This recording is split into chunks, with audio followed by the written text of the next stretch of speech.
Bonjour à toutes et à tous et bienvenue dans la tour de commandement, l'endroit où on adore parler du commandeur, ici Thibaut, et je suis avec Emeric. Bonjour. Et il paraît qu'on se retrouve pour un truc que vous attendiez tous, c'est-à-dire la dernière partie de l'analyse de Commander 2021. Voilà, on arrive enfin, le dernier deck. Mais avant toute chose, je tiens à vous rappeler qu'on va passer par la phase de pub, c'est toujours important pour nous et éventuellement pour ceux qui auraient raté les infos, hein, voilà. D'abord, vous pouvez nous suivre sur les réseaux sociaux, Facebook, Twitter, Instagram, notamment pour avoir les news, voilà, quand est-ce qu'on part en live, les différentes vidéos qui sortent, si jamais vous n'êtes pas systématiquement sur YouTube, hein, voilà, comme certains d'entre nous. Sinon, vous avez également les 20 in, 20 out, qui sont en gros les petites améliorations qu'on propose en 20 cartes qui sortent et 20 cartes qui rentrent grâce à Emeric et Ulysse. Et voilà, ça se passe sur les réseaux sociaux uniquement, sur ceux-là. Et voilà, on espère que vous appréciez. Visiblement, vous êtes déjà content de ceux qui ont été proposés jusque-là. Ça nous fait très plaisir, hein, je pense. Moi, j'étais content. Et voilà. Donc, grand plaisir. Et surtout, vous allez avoir les news également des différents lives de la tour. Je l'ai dit, on live régulièrement. Là, on va reprendre le rythme classique, c'est-à-dire on a une taverne où on débat autour de certains sujets du Commander ou de Magic en général. Le mardi, le mercredi, on fait du Commander VIP avec les abonnés Twitch et les tipeurs de la tour. Et oui, je vais en parler dans 2 minutes, je le sais. Et ensuite, le jeudi, on a construction de deck en live. Et derrière, le samedi, on a le Saturday Night Commander, notre grande soirée de Commander avec tous les membres de la communauté qui veulent venir. Et si vous ne pouvez pas suivre ce planning parce que vous n'êtes pas disponible le soir, il y a les archives de la tour, la deuxième chaîne, avec les différents replays des lives, qui est disponible pour vous. Voilà. Je l'ai dit, je vais parler d'eux. Eh oui. Je vais parler des tipeurs, parce que les tipeurs, ils nous soutiennent depuis... Il y en a qui nous soutiennent depuis très longtemps, ça fait 1 an maintenant qu'ils nous soutiennent financièrement, c'est énorme. On les remercie, on remercie également ceux qui nous ont rejoints plus récemment, bien sûr, hein. Ça n'enlève rien, c'est généreux de leur part. Pourquoi les tipeurs sont si importants? Simplement parce qu'ils nous permettent d'investir énormément de temps, puisque moi, professionnellement, maintenant, je vais prendre du temps pour la tour. Ça va être une partie de mon boulot. Enfin, ça va être mon boulot en partie, je devrais dire. Et derrière, surtout, ça nous permet d'investir dans du super matos. Et on en a plein qui est arrivé ce mois-ci pour pouvoir tourner notamment les prochaines tables physiques. On espère qu'on pourra les reprendre bientôt. Et du coup, avoir du très bon matos et du matos qui est à nous, en fait. Donc voilà, ça va être juste au top pour faire en sorte de vous proposer des tables de qualité. Voilà, et sans souci. Technique aussi, ça sera pas mal. En tout cas, un grand merci à eux encore une fois, et c'est grâce à eux que tout continue, il faut le dire. Donc si jamais vous voulez les rejoindre, allez sur Tipeee, c'est dans la description de la vidéo. Et puis merci à vous, du coup, si vous envisagez de le faire. Sur ce, passons maintenant au sujet du jour, le dernier deck. Oui, on arrive au bout. Oui. Le deck Flestrefleur, du coup, de Commander 2021, qui est sorti bien sûr en parallèle de Strixhaven. Et du coup, le titre complet de ce deck, c'est Maléfice de Flestrefleur. Voilà, on sent le côté un peu... Voilà, il y a du noir dedans tout de suite. Ah là là, c'est maléfique, quoi. Super. Et on va commencer avec son commandant à ce deck, qui s'appelle Saulbrune, Voyante de l'Essence. C'est une dryade et druide légendaire, 3-3 pour 3 dont un noir et un vert. En l'engageant et en payant 1 mana, vous choisissez une autre créature ciblée. Mettez sur elle un nombre de marqueurs +1/+1 égal au nombre de points de vie que vous avez gagné ce tour-ci, ou au nombre de points de vie que vous avez perdu ce tour-ci, selon le plus élevé des deux. N'activez que lorsque vous pourriez lancer un rituel. C'est bien, elle est équilibrée comme carte. Je la trouve très équilibrée. Si on la prend telle quelle, on a des stats qui sont corrects, on a une capacité qui coûte pas cher, donc on est content. Elle donne clairement, en fait, Saulbrune donne la direction que le deck va avoir. Ça va être jouer au yo-yo avec ses points de vie. Soit en gagnant beaucoup, soit en perdant beaucoup, soit en faisant les deux dans le même tour. Et en plus, ce qui est cool, c'est que la capa, on peut pas trop tricher avec parce que c'est faisable que comme un rituel. Ouais, c'est vrai qu'il n'y a pas grand chose à faire avec en cheatage. Ce que j'aime bien en fait, c'est que la capacité surtout, c'est pas une capacité genre broken, c'est juste tu vas gagner des points de vie ou tu vas en perdre dans ton deck. Et du coup, elle va te donner un avantage supplémentaire. Elle va dire, ok, du coup, comme il y a eu un changement dans les points de vie, je vais te permettre de booster une créature. C'est pas non plus un truc où tout va tourner autour d'elle, en fait. Quand elle est pas là, le deck doit pouvoir tourner malgré tout et faire ce qu'il a envie de faire. C'est juste que ça va être un bonus supplémentaire, en fait. C'est un commandant qui... C'est ce que j'aime bien, en fait, c'est que c'est pas un commandant qui, comme d'autres... impacte énormément la game, mais qui va l'impacter suffisamment en donnant un avantage par rapport au plan de jeu qu'on joue. Donc ouais, j'aime bien, j'aime beaucoup aussi. ça annonce que tu vas en gagner du point de vie. Donc, Ouais. à moins que tes adversaires ils fassent du combo ailleurs, si tu restes dans l'optique de on va se taper dessus, bah, celui-là il va être difficile à casser, quoi. Enfin, il va être difficile à battre plutôt. Ouais. Bah après, c'est cas, le reste du deck qui fait sa puissance, ouais. C'est le reste du deck qui fait sa puissance et qui rajoute. Mais en effet, il y a une direction, quoi. L'autre commandant du deck, c'est Guillaume, maître queue. C'est une 5-3 pour 2, un noir et un vert. C'est une créature légendaire troll et psychagogue avec le piétinement. Au début de votre étape de fin, créez un nombre de jetons nourriture égal au nombre de créatures non jetons que vous avez fait arriver sur le champ de bataille sous votre contrôle ce tour-ci. Et un mana générique, sacrifiez une nourriture. Une créature ciblée acquiert indestructible jusqu'à la fin du tour, engagez-la. Alors, est-ce que ça veut dire que tous les psychagogues sont de bons cuisiniers? Peut-être. Alors en attendant, j'ai appris que maître queue veut dire c'est un rang que t'as dans la gastronomie. En effet, ouais. Quand t'es grand chef, t'es maître queue. Maître queue, en effet. Sinon, du coup, pour parler de la carte, voilà, oui. le côté plus contextuel Magic. Alors, du coup, Guillaume, c'est une carte qui est très intéressante, en fait. Alors, en tant que soutien du deck Flestrefleur, je suis pas sûr qu'ils soient dans la même logique.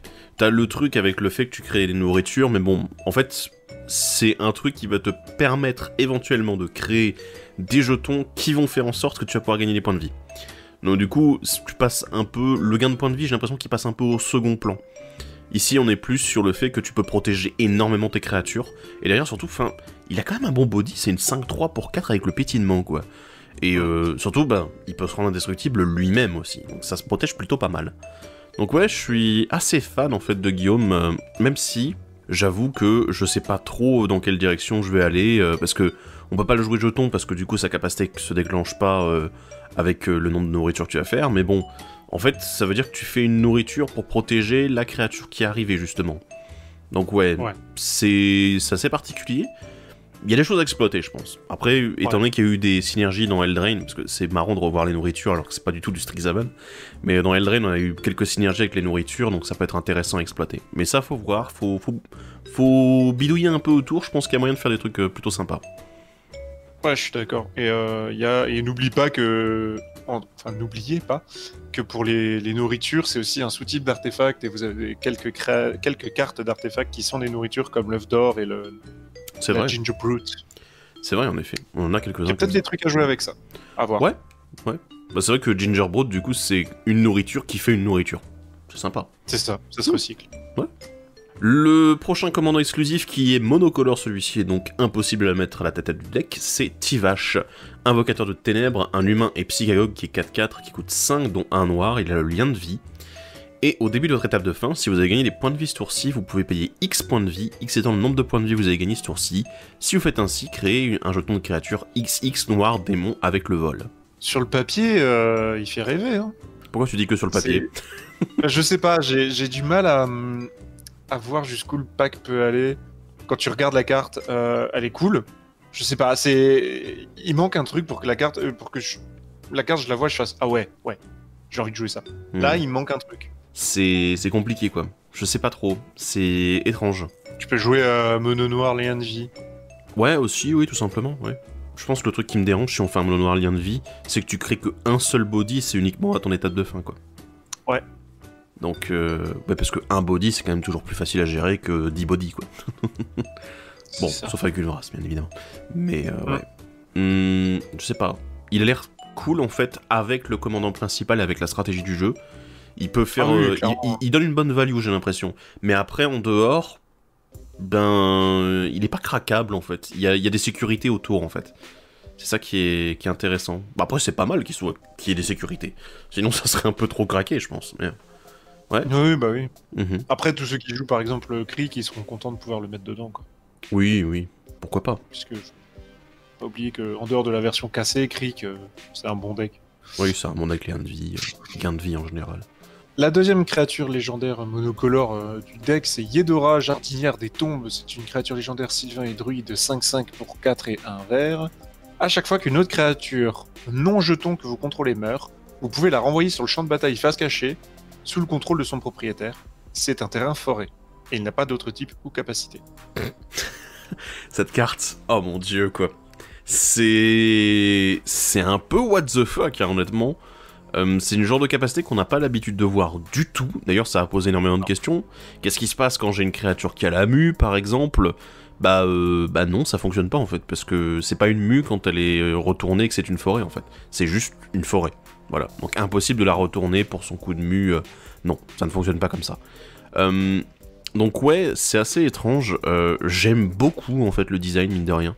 Parce que c'est quand même... comment dire? C'est quand même un moyen aussi de recycler tes créatures et de dire, ok, ma créature meurt, bah du coup ça devient une forêt, donc ça me fait ramper.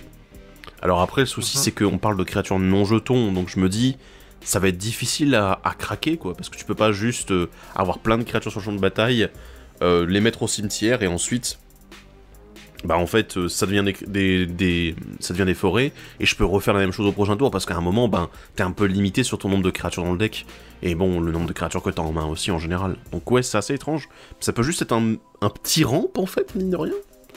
Mais bon. Ouais, je pense après qu'il y a quand même 2-3 trucs à faire avec des cartes. On n'a pas encore, à mon avis, la recette magique, mais en tout cas, la carte, elle a l'avantage, on va dire, d'être assez unique en son genre. Le commandant alternatif suivant qui est dans le deck, du coup, qui est une réédition, entre guillemets, c'est Dina, Macéreuse Dame. Alors, du coup, c'est forcément un des commandants de Strixhaven dont on a déjà parlé dans la vidéo, donc on va pas en parler en plus. Emmerich, ton avis? Je l'aime. Voilà, elle est forte, elle est bien, il y a plein de synergies, il y a des combos, elle est débile, voilà, en soi. Donc ça peut être aussi une très bonne alternative à Soulbruid, en fait, hein, je pense, à la tête du deck. Bah alors, ouais, parce qu'en fait, genre, dans le deck, c'est une des si vous jouez le préco, c'est une des créatures que vous voulez taper. Enfin, vous voulez la toper, vous voulez la jouer, vous voulez qu'elle reste sur le champ de bataille, parce qu'elle synergise tellement bien avec tout le reste du deck, quoi, c'est incroyable.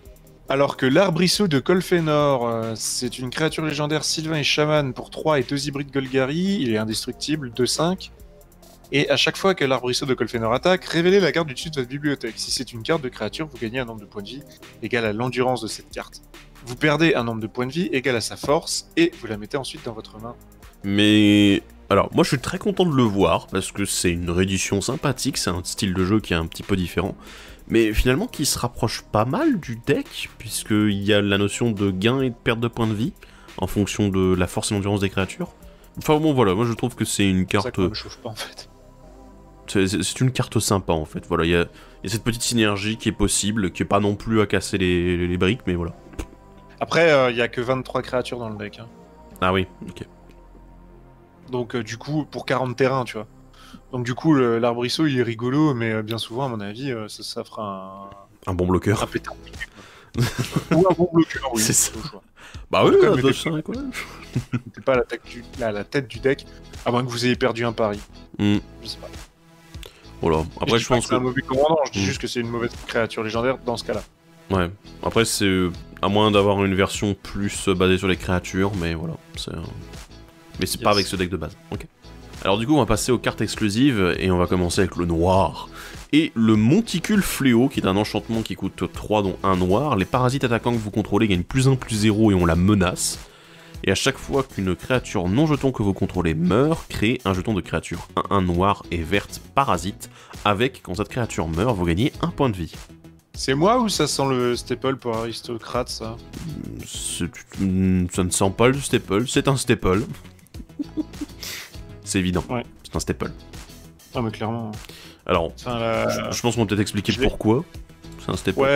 Oui, bien sûr. Bien évidemment, sur les decks aristocrates qui vont se baser sur la récursion de créatures, de cartes de créatures et non pas de jetons de créatures. La carte là, en fait, à chaque fois que vous allez lancer pas votre boucle, mais que vous allez faire votre boui-boui dans votre coin, vous allez créer de la value en créant un jeton. Jeton qui, bien souvent, va profiter d'effets du genre... Ah bah dis donc, je peux la sacrifier le jeton en plus pour vous tous vous faire reperdre 1. Et puisque, en plus, le parasite, ce qui est cool, c'est que quand il meurt, vous gagnez 1. Et généralement, dans ce genre de deck, quand vous gagnez 1, les autres perdent 1. Enfin, imaginez juste Monticule Fléau avec insérer nom de carte de créature qui revient depuis le cimetière et Vito. Voilà. Et à partir de là, vous pouvez vous amuser à faire des trucs. Quoi. Voilà. Donc ouais, grosse carte à surveiller. Ça coûte que 3 en plus. Hein. Je veux dire, ils vont tous le jouer parce que c'est le genre de truc en fait qui change la donne en fait. C'est exactement ce qu'on veut et c'est sur un enchantement. C'est ça. Alors. Et accessoirement, mine de rien, plus 1, plus 0 et menace sur des parasites, si jamais vous êtes dans un deck, je sais pas, ça vous est pris de faire un deck gavé par exemple. Blex. Ouais, pas Blex, mais... Tu sais, un deck qui va jouer des doubleurs de tokens ou ce genre de choses, ben, fou. Ça peut vite être ingérable pour les autres. Hein. Ah ouais.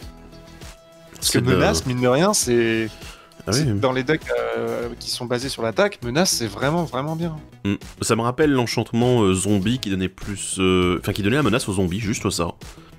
Et c'est joué dans les decks tribaux zombies, hein. C'est quoi, c'est Fenaison du Graphe, je crois? Je sais plus. Je vous mettrai l'illustration, voilà, mais voilà, cette carte-là, ça coûte 1, ça donne la menace aux zombies, et c'est joué dans les decks tribaux, quoi, parce que t'es là, c'est une capacité qui est forte, quoi. La pulsation d'essence, c'est un rituel qui coûte 3 et 1 noir, vous gagnez 2 points de vie. Chaque créature gagne -X jusqu'à la fin du tour, X étant le nombre de points de vie que vous avez gagné ce tour-ci. C'est bizarre, ça me fait penser à Toxic Déluge, mais à l'envers. C'est ça, c'est le reverse Toxic Déluge pour un de plus. Ah, c'est fort, hein. Qu'est-ce que vous voulez Ouais. Après, je pense qu'il faut... Enfin, l'avantage avec Toxic Déluge, tu payes les points de vie, tu mets -X, point, quoi. Là, il te faut un peu plus de build-up aussi. Ta pulsation d'essence, il faut quand même... Là, tu fais un -2 pour 4, mais il faut que tu aies gagné d'autres points de vie pour réussir à gérer le board, quoi. Moi, je la vois dans Ayara, là. Ah oui, bah oui, je pense bien. Hein. Après, voilà... Moi, ce que je me dis juste, c'est que dans certains decks, Toxic Déluge sera systématiquement rentré, et pulsation d'essence, ça va être rentré dans quelques decks en particulier, en fait, qui peuvent vraiment se permettre de gagner pas mal de points de vie, quoi. Oui, parce que, comme tu le dis, ça demande un setup, en fait. Ouais. Mais il y a des decks qui vont gagner, entre guillemets, naturellement, 4, 5 ou 6 points de vie par tour, en fait. Ouais, tu vois, imagine, genre, rien que dans Oloro, tu mets -4 à un board. Moi, je pensais à Karlov aussi. Karlov, oui, Le problème, c'est que je rase un board, généralement, j'ai envie de le garder, mais bon, si t'en es au point d'utiliser un rase board, c'est qu'il y a des bonnes raisons. Généralement, ton Karlov, il est au-dessus de... Ah oui, il sera forcément au-dessus, oui, c'est évident. Alors, la carte suivante, c'est le mage sang des marais, une créature 3-5 qui coûte 5, dont un noir, c'est un vampire epsicagogue qui a le vol, et pour 2, en l'engageant, et du coup 2, dont un noir, je précise, plutôt que de payer le coût de mana du prochain sort que vous lancez ce tour-ci, vous pouvez payer un nombre de points de vie égal à la valeur de ce mana de ce sort. C'est bien, hein, Crick. Ouais, Crick, il est content, là. Qui veut des cricks? Alors, plus sérieusement, la carte est cool. L'effet semble cassé, et il le sera. Ne vous en faites pas. Mais j'ai une réserve quand même, c'est... Il faut l'engager. C'est rigolo. Moi, je l'aurais joué genre en one-shot pour être sûr de faire un gros truc. Ah oui, bah ça c'est évident, il y a aussi... Voilà. En plus, il n'y a aucune restriction. C'est le prochain sort, quoi. T'es là, ça peut être tout et n'importe quoi. Tu peux dire, ah ouais, bah pour 2, tu sais quoi, je vais faire Omniscience. Ah bah, c'est marrant. Hein. Ah oui, Ah oui, c'est pas mal non plus, ça. De toute façon, les sorts qui font win la game ou qui te donnent un avantage énorme, à mon avis, tu les cheateras avec ça. Hein. Je pense que ça va être une target assez rapide dans les games, hein, quand tu la vois. Honnêtement, moi, je la laisse pas. Hein. Je la vois, je panique un peu. Hein. La carte suivante, c'est le Sabbat des Sans-Voûteurs. C'est une créature vampire et psychagogue 3-3 pour 2 et 1 noir. Ils ont la menace, et à chaque fois que vous gagnez des points de vie, vous pouvez payer un mana noir. Si vous faites ainsi, renvoyez une carte de créature ciblée depuis votre cimetière dans votre main. C'est étrange, mais c'est étrange parce que Aristocrate me titille à l'oreille, là, il me dit « Hey, je veux cette carte! Je veux cette carte !» Alors, bah, évidemment, comme la plupart des effets d'Aristocrate pondent des points de vie, que voilà, c'est je perds un point de vie, tu gagnes un point de vie quand il y a une créature qui meurt, bah, il vous suffit juste de sacrifier, et puis derrière, vous repayez un noir, quand vous gagnez le point de vie, vous récupérez la carte, quoi. C'est complètement con, quoi. Enfin, je veux dire, la synergie, elle est énorme là-dessus.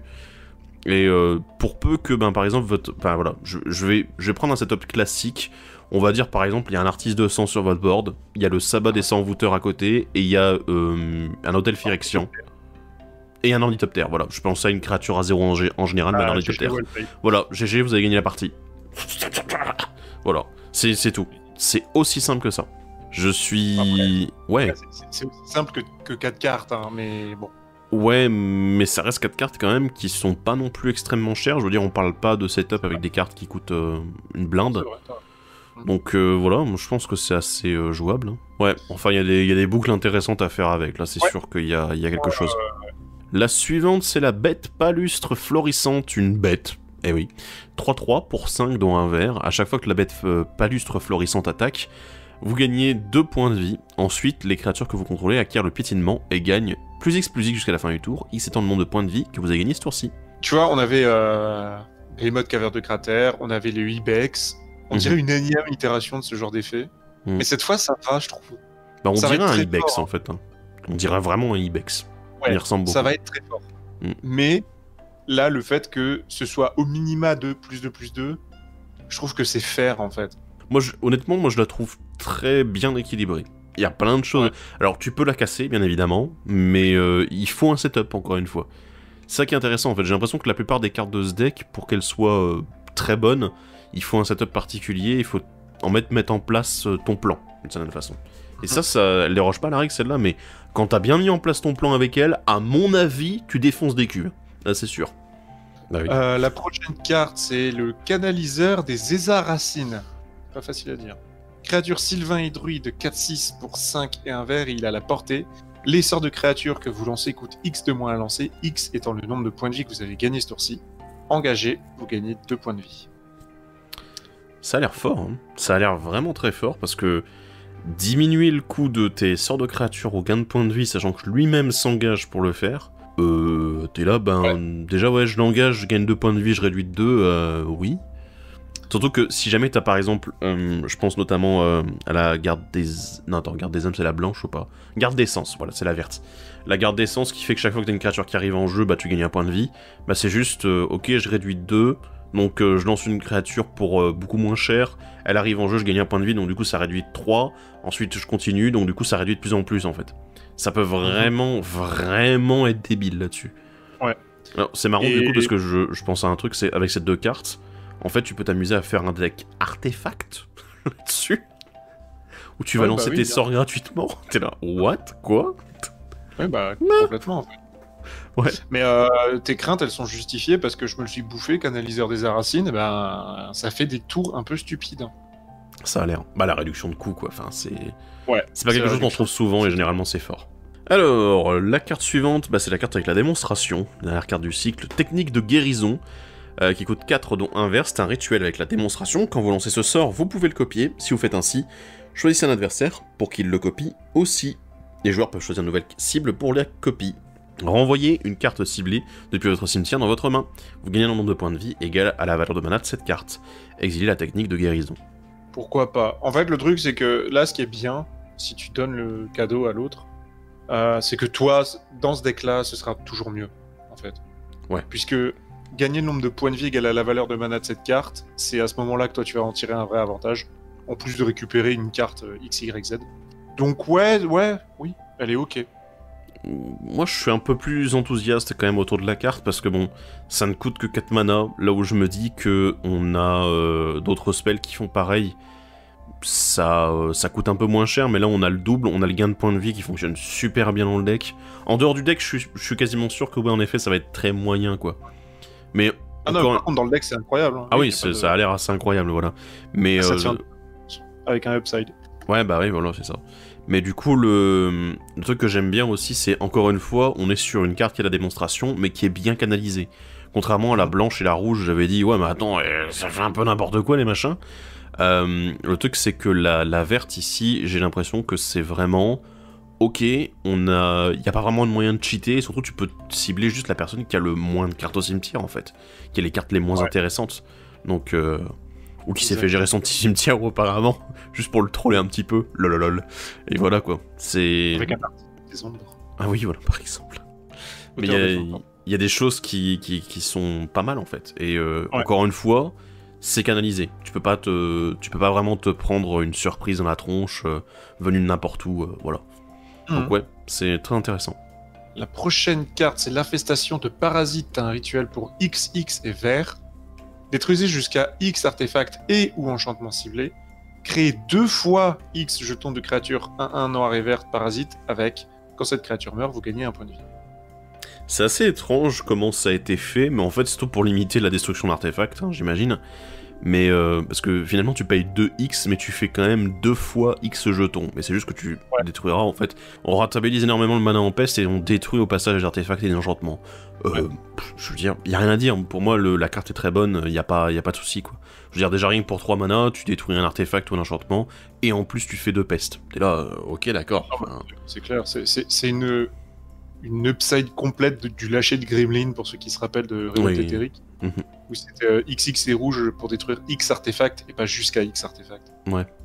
Et tu faisais que X de 2. Ouais, voilà. Tu fais X 1-1, mais c'est pareil. Non, mais ils ont des bonus en plus, donc... Oui, voilà. T'as tout intérêt à avoir plus de parasites plutôt que le un gros power parasite. creep dans Magic.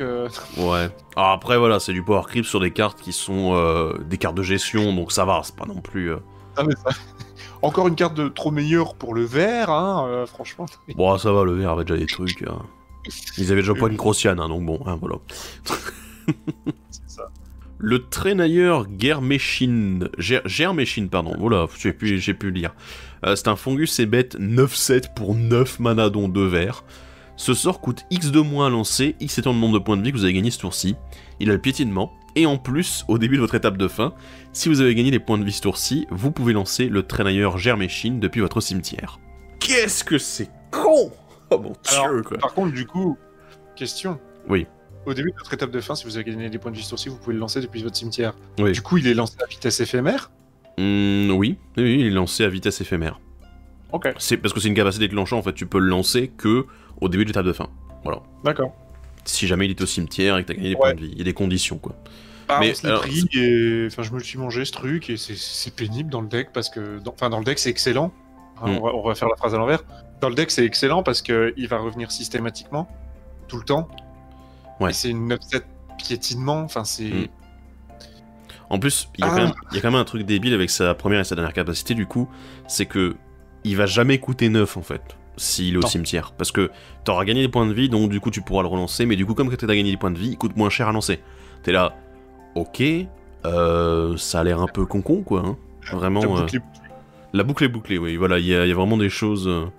C'est une grosse bête. Après, ça reste. Voilà, je pense qu'on peut dire ça, c'est une grosse bête. Point. Mais c'est largement suffisant quoi. Si tu joues deck Aristo, bah tiens, si je m'amuse à jouer, je sais pas, Greater Good pour le plus grand bien, et à sacrifier Trainailleur Germeshin parce que j'ai besoin de piocher, bah t'es là, ouais, je pioche 9 cartes, j'en défausse 3, ok quoi, et puis, bah j'ai gagné point de vie ce tour-ci, tiens. Parce que bon, je joue Aristo et du coup j'ai gagné un point de vie. Ah super. Ouais, non, mais... Et voilà, on est reparti quoi. T'as tous les effets qui disent sacrifier une créature en tant que coup supplémentaire. Ou... Encore une fois, le truc qui est bien, c'est que c'est uniquement au début de ton étape de fin, donc ça limite énormément les abus. La prochaine carte, c'est le Jardin des Trainailleurs. C'est un enchantement qui coûte 2 et 1 vert. À chaque fois que vous gagnez des points de vie, vous pouvez payer 2. Si vous faites ainsi, créez un jeton de créature 4/4 verte, fungus et bête avec le piétinement. Putain, ils sont vénères les fungus sur Strixhaven, hein. Avant on avait des 1-1, des 2-2, et puis là, 4/4 quoi, avec le piétinement. Ok, tout va bien. Ouais. C'est... Je l'aime beaucoup en fait, c'est pas non plus... Je pense que c'est bien, c'est très bien pour un préconstruit. En dehors, va falloir que tu génères quand même pas mal de mana si à chaque fois que tu gagnes des points de vie, tu veux faire une 4/4. Dans le deck, c'est ce qui met une certaine horloge, on va dire, autour de la table. Parce qu'il y a un moment où si les gens n'arrivent pas à gérer ce truc, le joueur Flestrefleur va mettre 2-3 trucs à chaque rotation de table. Parce que c'est à chaque fois que tu gagnes des points de vie, donc c'est même pendant le tour des autres, tu peux le faire. Ouais. Et c'est des 4/4 piétinement. Ouais, c'est pas des petites 3-3 ou 2-2 quoi, qui n'ont pas de capacité d'évasion. Après, j'y pense aussi Hôtel d'Ashnod, dans un deck aristocrate, en général, donc ouais, parce que tu sacrifies ton fungus. Bah, en fait, non, mais en fait, t'as complètement une win là-dessus. Hôtel d'Ashnod là-dessus. Hôtel d'Ashnod avec un effet d'aristocrate à côté, tu sacrifies une créature, tu fais 2 mana, tu. Voilà. Ouais, c'est.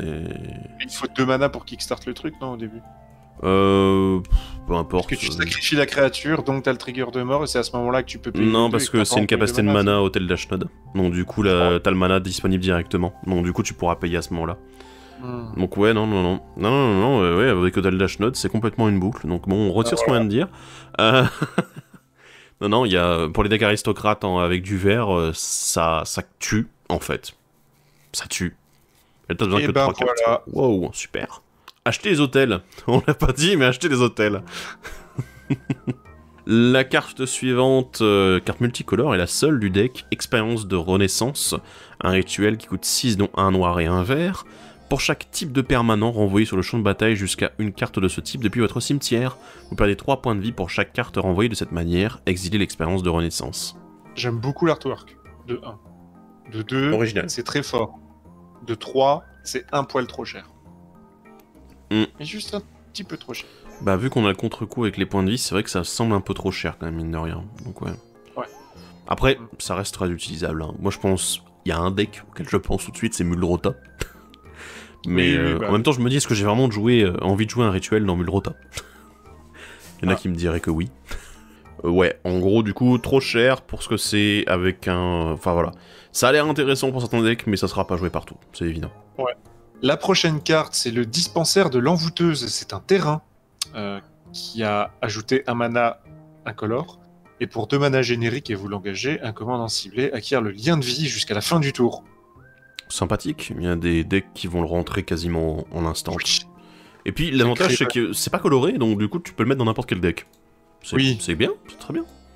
Graven, il va... Ah ouais, bah j'imagine. Tellement apprécier ça, quoi. Bah ouais. Ah, ça va lui mettre un boost au deck, je suis très content de ce truc.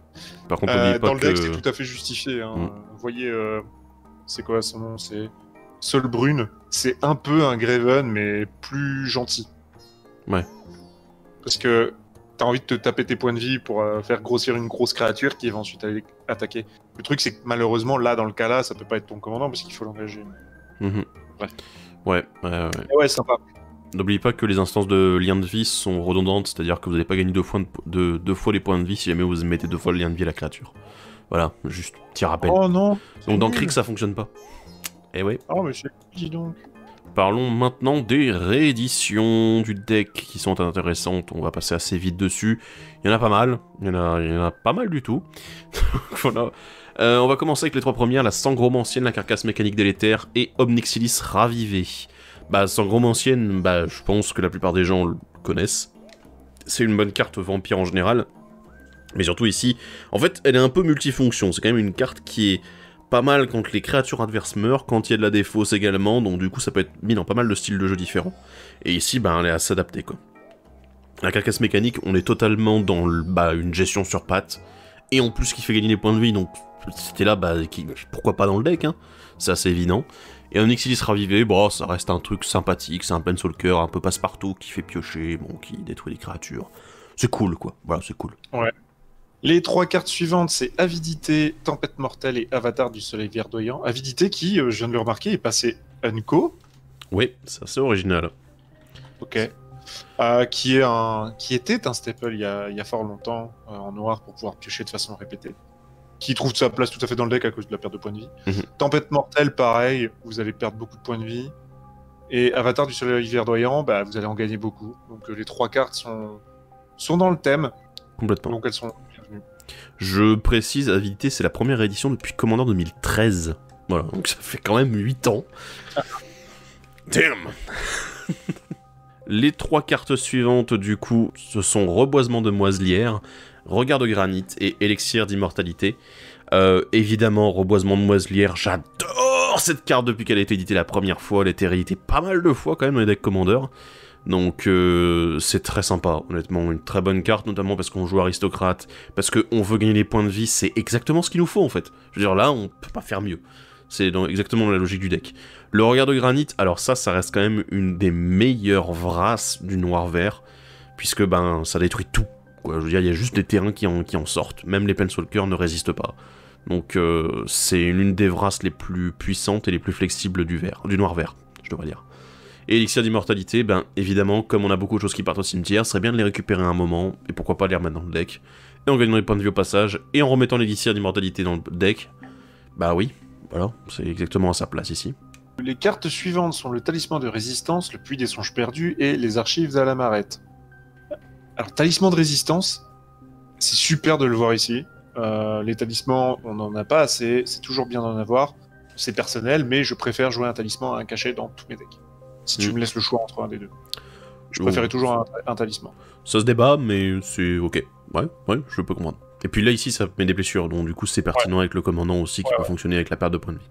C'est ça, puis bah, après, les deux autres, puis les sont perdus, qui va vous donner de la carte supplémentaire, qui n'a pas été réédité très souvent non plus d'ailleurs, et les archives d'Alamarette, qui valaient son petit pesant de 2 euros. Et qui dans le deck est parfaitement justifié. Et les dernières cartes, elles marchent aussi très bien dans ce deck. C'est le Journal de Venser et le Haut Marché. Journal de Venser, voilà, avec Archive de la Marette, c'est pas mal non plus, hein, les deux vont bien ensemble. Mais surtout, voilà, plus de limite au nombre de cartes dans la main. Alors, je suis pas sûr qu'il y ait vraiment beaucoup de moyens de piocher énormément dans le deck, on n'en a pas parlé beaucoup.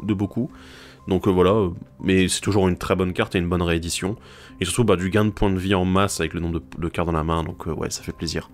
Et derrière, le Haut Marché, oui, voilà, on dit aristocrate et gain de points de vie, le Haut Marché, c'est...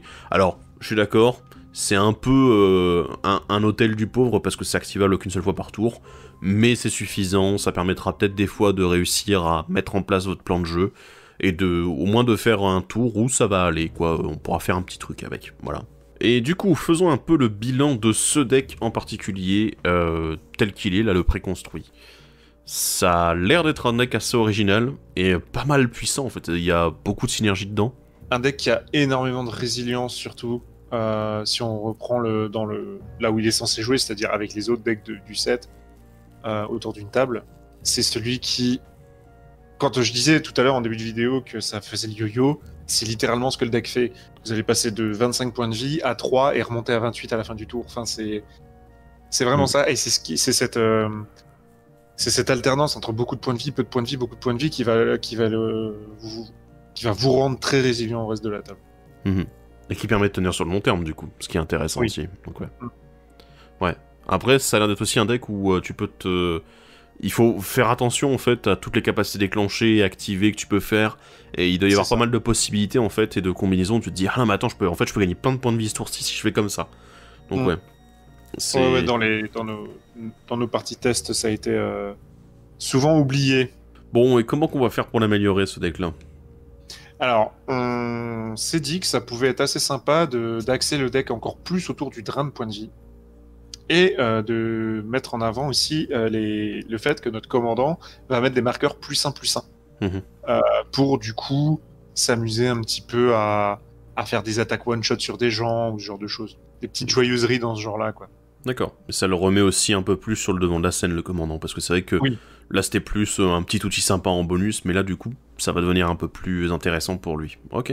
Ouais, c'est ça. Après, franchement, de ce que j'ai vu du pack, souvent en fait vous allez jouer Solbrune, mais dès que vous allez jouer Dina, dès que Dina vous allez l'avoir en main, vous allez la jouer, et c'est elle en fait qui va vous faire gagner, quoi. C'est elle le vrai commandant. Une des façons de pouvoir améliorer le deck, ce serait de partir plus sur... Non mais le vrai commandant du deck, c'est Solbrune en fait. Bon, faisons maintenant le bilan de toute cette édition Commander 2021.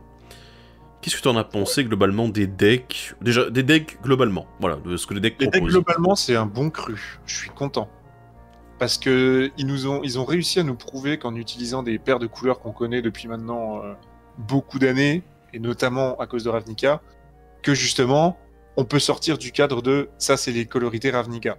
Et ça fait plaisir, tu vois. Ouais, c'est comme ça que ça se joue, et puis voilà, et c'est pas autrement. Bah si, c'est autrement des fois. Voilà. Parce que Boros, ça fait depuis 2006 qu'on se dit ouais, mais Boros en fait c'est juste taper, c'est basé sur le combat, etc. Mais là en fait ils nous ont prouvé avec le deck Force Sapiens que non. Ouais. Pareil pour Plume Argent, et ainsi de suite. Enfin, les 5 decks sont assez uniques dans leur genre par rapport à ce qu'on a l'habitude de voir, et ça c'est quand même assez cool. Ouais. Je vais te rejoindre là-dessus. Même le deck Quandrix. Le deck Quandrix, voilà, il y avait le côté marqueur +1/+1, mais c'est vrai que le côté jeton ressort plus du deck, donc techniquement on est sur quelque chose d'assez unique. Donc voilà. Mais après, c'est pas non plus... Ce que j'aime bien, c'est que c'est pas non plus choquant, en fait. C'est pas des trucs où, genre, ils nous ont sorti du chapeau en disant « Ah bah attends, tu sais quoi? Maintenant, on va faire exactement l'opposé de ce que vous avez l'habitude de voir. » Non, c'est pas ça non plus. C'est plutôt que ce sont des thématiques qu'on n'avait pas l'habitude de voir mises en avant, en fait, qui sont mises en avant. Le côté aristocrate noir-vert, en fait, bah on pouvait le déjà jouer. Je veux dire, Meren jouait de l'aristocrate dans sa version sacrifice. Mais on le buildait pas 100% aristocrate, par exemple. Voilà, enfin, je veux dire... Aussi. Je pouvais faire Fonge-Pied aussi. Ouais, Fonge-Pied aussi, aristocrate saprobionte, voilà, vous l'avez vu dans la table Time Spiral Remastered, avec l'Archimage, qui jouait son deck Fonge-Pied. Mais c'est vrai qu'il y a pas mal de choses en fait. C'est juste, on avait déjà les éléments, mais il n'y avait pas de deck d'édition qui avait défini en disant non mais attendez, cette stratégie-là qu'on n'avait pas mise en avant pour le moment, ou qu'on avait juste diluée dans les éditions, eh ben on va la mettre en place là maintenant, on va dire ça c'est aussi une stratégie valable dans ces couleurs-là. Et c'est vraiment cool, j'ai adoré. Je suis très content des decks en général. Si maintenant on doit parler, on va parler des nouveaux commandants en général. Qu'est-ce que t'en as pensé? Est-ce que tu penses qu'ils sont tous à peu près au même niveau, qu'il y en a qui sont un petit peu en dessous, un peu décevants, d'autres trop forts? Ça va être comme tout, il y en a qui sont au-dessus, il y en a qui sont en dessous, ils pourront jamais nous sortir... à moins qu'une année ils se disent bah on va faire des cycles. Ouais. Dans quel cas, ok, ils seront tous égaux puisqu'ils auront les mêmes trucs, et encore. Ce que j'en retire de global, c'est que Zafai est pas bien. Aradrix et Neve, on va en voir beaucoup. Et Brina, les gens vont la bouder parce que c'est un peu compliqué à bien jouer autour. Solbrune et Osgir sont plus coquets. Ils ont énormément de potentiel aussi. Mais ça va demander un peu plus de boulot, quoi. Alors que, tu vois, Adrix, c'est marqué LOL, jeton tapé fort, quoi. Enfin... J'aime les jetons. Faites-moi des jetons. Sans pour autant discriminer le truc et dire c'est un deck pour de brute force ou c'est des débiles qui vont le jouer. C'est pas ce que je veux dire. Hein. Ce que je veux dire, c'est que on est dans un moment où maintenant on a tellement accès facilement à de l'info que du coup, la preuve, on en fait aussi, que du coup, les mecs qui vont vouloir monter Adrix et Neve, ça va être très facile. Pour les autres, faudra rechercher un petit peu plus, quoi. On fait de l'info, nous? Et personne ne jouera. On fait de l'info, ok d'accord. Mais ouais, c'est vrai que voilà. J'aime bien globalement ce qui est proposé, parce que même si on dit Zafai et tout, dedans, dans le deck aussi, il y a Véran à côté. Et j'ai là, Véran, ouais, il y a des choses à faire avec, hein. Donc bon, voilà. Et puis même les commandants secondaires, en fait, sont cool, même les commandants alternatifs, les monocolores. Ce qui est assez original, ça, je veux quand même en détailler un peu plus. Parce que, bon, c'est vrai qu'on aurait presque pu se dire, ben, écoutez, ils auraient pu donner le partenariat entre eux, quoi. Juste le partenariat entre eux, hein, pas dire partenariat tout court, parce que sinon, là, ça aurait été un petit peu débile. Mais juste le partenariat entre eux et dire, bah voilà, comme ça, ils peuvent être à la tête du deck. Ça aurait été sympa, mais non, ils ont fait plutôt le choix de dire, bah non, en fait, on veut que vous puissiez exploiter des commandants réellement monocolores, et surtout qu'ils sont... Parce que le problème, c'est que les partenaires, généralement, ils sont moins puissants, parce que le but, c'est que t'en aies deux, en fait, en zone de commandement. Alors que là, du coup, t'en as un, et du coup il est plus puissant et il est monocolore. Et c'est sympa parce que ça ouvre de nouvelles possibilités, et même ça allait au-delà des plans de jeu des decks, et ça proposait quasiment une troisième façon de jouer telle ou telle couleur, parce que c'est une façon qu'on a un peu diluée. Par exemple, je sais plus comment elle s'appelle, la mono rouge de Force Sapiens, qui dit quand t'exiles des cartes, du coup tu mets des marqueurs +1/+1 sur elle, par exemple, et t'as de l'impulse draw. Donc évidemment on avait vu Belborka dans Commander Legends, mais là je me dis, là on a du mono red impulse draw, et c'est un truc qu'on avait déjà vu en fait, mais on n'a jamais eu de commandant autour. Et c'est des trucs qui me font vraiment délirer, parce que je me dis qu'ils sont allés super loin et qu'ils ont proposé des designs super originaux. Vraiment, GG, c'est tout ce que j'ai à dire. Là, franchement, probablement, Commander 2020, c'était déjà sympa comme édition Commander, ils avaient rehaussé la barre qui avait été baissée pendant un petit moment. Et là, Commander 2021, je trouve que vraiment, c'est encore un cran au-dessus, quoi. C'est... bravo. Bon, si on parle des nouvelles cartes dans les decks, maintenant, un petit bilan là-dessus. Notamment, alors du coup, je sais que tu vas pas être très content, le cycle des démonstrations, peut-être pour commencer. Non, allez, en vrai, il y en a sur les 5, il y en a 2 qui sont vraiment nuls. Les autres sont jouables. Mais il y en a aucun. En fait, le problème aussi, c'est qu'on a le syndrome de c'est quoi le cycle qui va casser le format, comme on en a eu sur les 2 ou 3 dernières éditions. Ouais, c'est ça. Et l'année dernière, ils ont atteint vraiment un pic, je trouve, avec les sorts qui sont gratos. Ouais. Là, on est sur un truc où tu peux doubler ton sort si tu veux en donner à quelqu'un. Bien souvent, dans le bon deck, la plupart de ces sorts, vous allez vouloir lui donner quand même le bonus parce que de toute façon, vous allez en tirer un avantage et pas eux. Hein. Et je suis mi-chaud dessus. Voilà. Actuellement, je suis mi-chaud. À voir maintenant ce que ça donne en pratique. Et selon les decks aussi. Hein. Ouais, parce que c'est pas, tu vois, c'est pas comme une claque déflectrice que t'as envie de mettre dans tous tes decks rouges, tu vois. Ouais. Là, par exemple, la noire, elle est bien. Parce que faire meuler quelqu'un de 2, enfin, te meuler 2 et réanimer une bête, c'est fort. Maintenant, si tu joues ça dans un deck, par exemple, j'ai un deck Toshiro Umezawa où j'ai 8 créatures, ça va me servir à rien, en fait. Ouais. pourtant c'est un éphémère, et voilà. Mais, enfin, tu vois, Ouais, je il comprends. faut juste leur trouver la bonne place. C'est tout. Ouais. Après, je t'avoue que... Bon, je vais pas faire de débat là autour des sorts de Commander 2020. Je parle bien de Commander 2020. Parce que je trouve que le cycle a été... Je vais juste te dire ce que je pense, et ensuite je vais passer à ce de 2021. Mais je trouve que le cycle de 2020 était trop puissant, et du coup, je me suis trop souvent retrouvé moi-même en construction de deck à dire « Ah ouais, mais attends, mais il faut que je le joue. » C'est même pas... C'est même pas la question, alors attends, est-ce que je dois le jouer ou pas, c'est il faut que je le joue. Parce que c'est gratuit, c'est efficace, il y en a 4 d'entre eux qui sont jouables complètement, il y en a 3 d'entre eux qui sont pétés, donc t'es là, ouais, bon, du coup, le problème c'est que c'est devenu des staples, et du coup ça a fait décoller le prix des decks également, à la revente, etc. Bon, d'ailleurs, on en parle pas trop, mais voilà. Mais c'est juste, ces sorts-là sont trop puissants, et ils s'intègrent trop partout. Là, ici, ceux avec la démonstration, ce que j'aime bien, c'est que c'est une autre façon d'envisager le commandeur. Parce que l'année dernière, les sorts étaient gratuits si tu contrôlais ton commandant, ce qui est beaucoup trop facile, parce que c'est un peu le but des decks en général. Ici, c'est plutôt, on est sur la dynamique du multijoueur. J'ai moyen de proposer une copie à un adversaire pour en retirer un avantage encore supplémentaire, en refaisant une copie moi-même.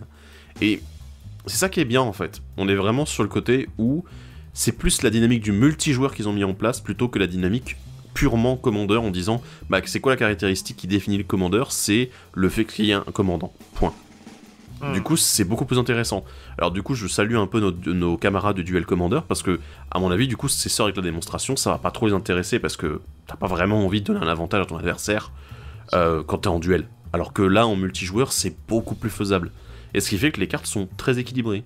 Même si je me soutiens comme toi, il y a 2 cartes qui sont hachées dans le cycle. Oui. En effet. Mais voilà. Il faut que tu joues bien dans ces stratégies-là, sinon la carte elle vaudra rien, quoi. Mais bon, de manière générale, bon, du coup, on est face à de très bons decks, hein, il faut le dire. Ouais. Même si, bon, voilà, on a 1 ou 2 commandants sur lesquels on peut cracher un peu... Enfin, on peut cracher un peu sur Zafai, mais du coup, le deck derrière, il est très solide. Il propose de très bonnes cartes, des choses intéressantes. On peut cracher un peu sur le deck Quandrix, mais finalement le commandant il propose une chose très intéressante et très simple à mettre en place, qui peut être facilement upgradé et vraiment être cool. J'ai l'impression qu'on est sur une très bonne fournée en fait. Hein. Il y a des défauts, bien évidemment, parce que sinon ce serait pas des prix construits, mais c'est super intéressant quoi. D'ailleurs, en parlant du deck Quandrix, en dehors du 20 in, 20 out, je me suis surpris à monter une liste Adrix et Neve, et en vrai... ça fonctionne bien. C'est pas mal, hein. Ah ouais. C'est pas ultra compliqué en fait, c'est jetons et puis let's go. Ah ouais, mais voilà. tu te sens sale quand tu finis la liste parce que je vais vraiment jouer ça un jour. Spoiler, je pense pas, mais quand tu regardes tout ce qu'il y a dedans, le potentiel, tu fais quand même, hein. Ah, c'est pas censé être ce que c'est censé faire, mais c'est fort quand même, quoi. Enfin, tu vois. Mais du coup, n'hésitez pas à nous donner votre avis également sur ces decks commandeurs préconstruits. Voilà, parce qu'on est arrivé au bout hein, de tout ce qu'on avait à dire, enfin. Et du coup, ouais, c'est vrai que c'est... Là, j'avoue que je finis avec le sourire, quoi. L'année dernière, j'étais un petit peu mi-figue, mi-raisin et tout. Il y a eu des années où j'ai fait un peu la tronche. Et là, je suis vraiment avec le sourire à me dire, oh, c'est une bonne année et tout, il y a plein de choses à faire. Et je pense qu'il y a des decks qui s'adressent aussi, parce qu'on en a parlé un petit peu en live aussi, hein, ça je vous invite à aller regarder le replay du live de la taverne. Mais on en a discuté, et en fait, c'est que finalement il y en a un petit peu pour tous les goûts, et pour tous les niveaux. C'est que les joueurs peuvent s'y retrouver aussi, bah voilà, on a dit, le Quandrix il est assez facile à prendre en main en fait, et à améliorer il est plutôt simple, et bon, le commandant est un peu monodirectionnel, ce qui permet d'être pris en main plus facilement par les nouveaux joueurs. Et voilà, bon, là où peut-être, on l'a dit, le deck Plume Argent, c'est probablement celui qui demande le plus de maîtrise du format, de compréhension au niveau des enjeux, je pense. Ouais, c'est ça. C'est pas un deck compliqué à prendre en main, mais c'est un deck qui va vous récompenser sur votre connaissance du commandeur. Sur comment on joue en multijoueur. Ouais. Mais ouais, du coup, et les autres decks sont viables à tous les niveaux, on peut les garder tels quels et ils sont cool, et ensuite on peut les upgrader et ça fait des trucs un peu débiles, hein, voilà. Donc ouais. C'est très intéressant. Franchement, Wizards, vous avez géré cette année. J'ai hâte de voir comment dans 2022 et les decks exclusifs des prochaines éditions standards. Parce que là, si vous continuez dans cette lignée-là, on va s'éclater. Hein. On va s'éclater. Moi j'attends les decks commandeurs Warhammer 40 000. Deck Warhammer Seigneur des Anneaux. Oui, oui, oui. Warhammer Seigneur des Anneaux. Non, c'est juste Seigneur des Anneaux. Non, mais oui, Seigneur des Anneaux, mais je veux mes decks Seigneur des Anneaux, voilà, c'est tout. On espère que vous avez apprécié ces analyses, du coup, des decks. En tout cas, ça nous a fait plaisir d'en parler. Même si ça a pris du temps de parler de tout ça. Il y avait des choses à dire, mais c'est une bonne chose. Voilà. Et en tout cas, donnez vos retours en commentaire. Et puis, n'oubliez pas qu'il y a un 20 in, 20 out qui sort du coup sur le deck Truffler demain. Voilà. Sur les réseaux sociaux, Facebook, Twitter et Instagram, qu'on vous invite à aller suivre, bien sûr. Et sur ce, bye bye, à la prochaine. Salut.